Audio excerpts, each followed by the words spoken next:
Агенцијата за храна и ветеринарство ги обезбеди потребните 50.000 вакцини против болеста јаслеста кожа за идна вакцинација на говедата. Ќе бидат вакцинирани говеда во 19 општини од источна и југоисточна Македонија со цел сузбивање и искоренување на болеста и намалувањето на ризикот од нејзино ширење.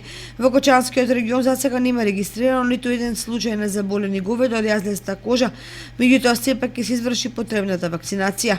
Ветеринарните друштва кои имаат склучен договор со Агенцијата за храна и ветеринарство се носители на активностите за вакцинација и истите се веќе задолжени со вакцините. Дел од нив под надзор на официјален ветеринар веќе започнаа со вакцинацијата на добитокот против болеста јаслеста кожа. Со вакцинацијата ќе бидат опфатени сите животни од видот говеда без оглед на нивниот пол, возраст и месец на гравидност. Обезбедената количина вакцини е доволна со вакцинација да се покрие целата популација говеда од горе споменатите региони и општини каде што е присутна болеста јаслеста кожа.